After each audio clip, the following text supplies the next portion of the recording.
So I really want to talk about the core promise of Lazy Summer protocol. There's been a lot of discussion around on-chain vaults, and there's been a lot of discussion around DeFi and yield in DeFi and the growth in DeFi and the institutional nature and the institutional upgrade that DeFi is getting in that user base. But with all of that comes a lot of complexity. With all of that comes a lot of different stuff that you have to consider. And Lazy Summer protocol really has one core promise. And we'll get into all the details of those promises, but at the highest level, it's to do less. So in DeFi, it's a lot of complexity. It's complicated. There are a bunch of yield sources. It's growing fast. How do you get started? How do you do X, Y, and Z? And with Lazy Summer, it's a lot less of that, which means you as a user can do less. So, but first, let's get into what that actually means, and let's get into how DeFi has evolved over the years, and where Lazy Summer fits today, and what that kind of means for you as a user. So, DeFi yield started very simply. I remember it. I was around at that time. And it started with, pretty simple deposit and earn mechanisms on chain.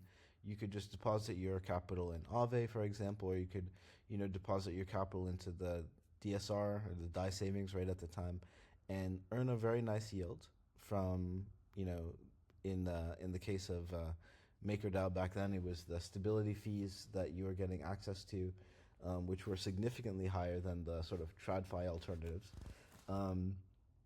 at the time. And it was great. And it was really simple, it was really straightforward, but it was much, much, much smaller than it is today. And here's some examples, of that history of on-chain yield. This was the DSR back in the day. I actually think this is from Spark's UI. The UI, I remember, was quite a bit different. And then, of course, you have just supplying into Aave if you wanted. You could supply USDC and earn a nice return, or you could supply ETH and earn a decent return as well. That was even before staking was available. Then if you're around in 2020, Andre and crew developed or put out Yearn, which made getting the best yield a lot easier at the time. It had its flaws, of course, but the simple idea was simply that even back then, if you had DAI or if you had USDC or USDT, you could earn in Compound, but you could also earn in Aave, you could earn in other places as well. And even that fragmentation among just a few protocols, just a few yield sources was a bit of a burden. And that captured the imagination of a lot of people, and or a lot of capital at least, and that led to the birth of Yearn and the adoption of Yearn. And if we fast forward to today, there were certainly a lot of flaws in the Yearn model, which came to the fore. Maybe we can talk about it in a different time, but certainly a valiant effort.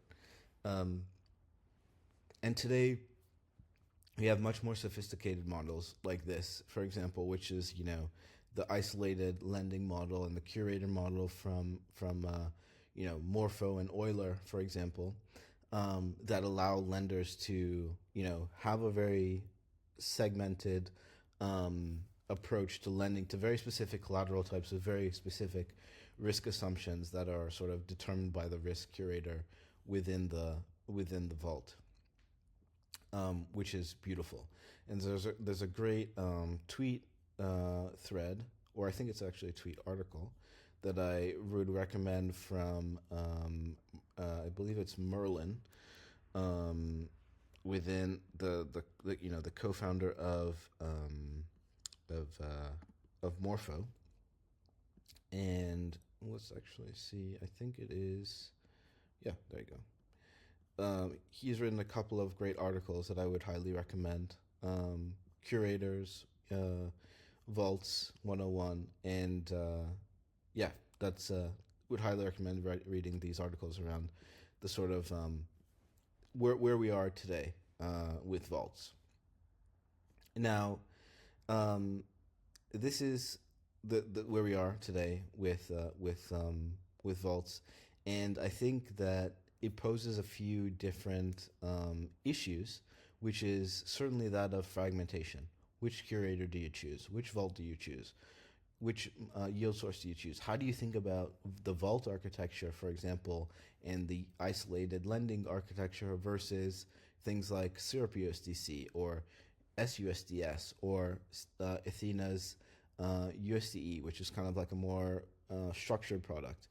And this is where we think Lazy Summer comes in, or where I know Lazy Summer comes in, which gives a few promises that really solve for this fragmentation issue and allow you to access DeFi's best, highest quality yields by, as we said, doing less. So first, above benchmark yields. So getting diversified exposure to all of these underlying yield sources and being able to beat the benchmark yield that you would get by just, for example, depositing in Aave, for example. And this is a very similar idea to that of Yearn, the original idea of Yearn, but goes quite a few steps further in terms of, one, having embedded risk curation. So there's a risk curator, Block Analitica, that oversees all of these different yield sources, not just one vault, not just one yield source, and not just one protocol, but gives a sort of panoptical view and allows users to access all of these disparate and diverse yield sources in one place.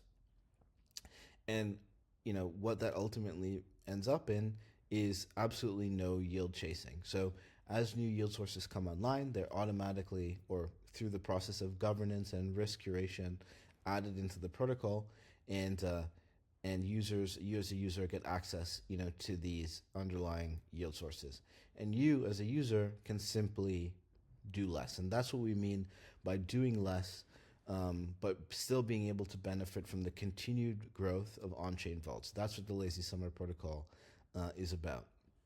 So I wanted to give a sort of a step-by-step guide in how you actually do that. And, that's simply going to, Summerify. And first thing you'll need to do is, of course, connect your wallet. But then you need to say, well, what network do you want to be on? What network do you trust? And Lazy Summer is deployed on 4 different networks, soon to be a 5th network, which is coming soon. So you should stay tuned for what that's going to be. But me, I'm a mainnet guy. I like mainnet. It's for me I think the most trustworthy. But we can talk about why that may or may not be a different day. And then you need to choose the asset that you want to use. Which for me, I like ETH, so I'm gonna stick with ETH. And then you'll need to think about the risk. What risk you want to be associated with. So there are 2 risk options: higher risk and lower risk. Higher risk gives exposure to peg risk and swap risk. So there might be, for example, it might not be a one-for-one swap or claim when it's time to withdraw, for example. That's a risk that you have to consider and underwrite. And for ETH, like the lower risk option, it doesn't contain any of those type of risks, swap or peg risk. I'm a high risk person. I like high risk, so that's what I'm gonna do. So one great thing though is you can always switch between the different different assets or vault types.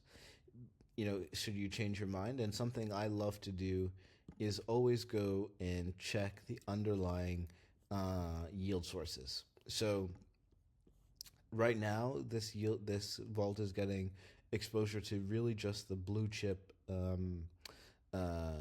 yield sources, Compound and Fluid Light, for some reasons around the risk tolerance of Block Analitica at the moment. But when the curator thinks that it's or has done the analysis that it's safe to allocate in more aggressive ways, given the market structure and other variables, they can allocate to all of these different markets that have, or underlying yield sources that have been approved, which is really great. I love to look at this and to understand what is it that I can get exposure to when the time is right. I think that's the key phrase to think about, that they're doing this analysis on your behalf, and they're being able to think, hey, what's going on in these underlying markets? Is it safe to allocate there? And as of right now, the answer to that is no. Which, to be honest, I think the protocol or the UI can do a better job of saying, hey, why is it the caps on these are set to 0? But yeah, so I really like doing that and understanding the underlying yield sources. Of course, I can look at the yield in the past, and that's great. And then simply just choose how much you want to deposit. Give you a projection over the course of time that you care about. Maybe 6 months is what I care about. And all you have to do is simply deposit from there. Now, lastly, the thing I want to talk about is the notion of SUMR token rewards, which is an additional yield or additional reward that you will get on top of the sort of native yield within the vault itself. And you know, SUMR is the token from the lazy SUMR protocol, and you know, it's really what we like to talk about as or the protocol likes to talk about as a productive DeFi asset. Now, why is that? That's because the lazy SUMR token or SUMR token receives, or is the beneficiary of the revenue from the protocol itself. As the protocol grows, as revenue grows, that revenue goes to two places. One is right to stakers of the SUMR token, and then the other thing is the other place that it goes is to the lazy SUMR protocol, which, hey, the lazy SUMR or SUMR token holders have ownership of, which is the lazy SUMR treasury. So yeah, and when is this happening? When is TGE happening for the lazy SUMR protocol? The cherry on top. When is that happening? It's happening January 21st, 2026. So almost precisely 3 weeks from today. The TGE is happening, and that's how when SUMR rewards are going to be liquid. So it's really great. You can benefit from the growth of on-chain vaults, all the yield coming on-chain in the most easy and accessible and best, dare I say it, way, and also get exposure to the SUMR token, the productive asset of DeFi, which is with a TGE happening on January 21st.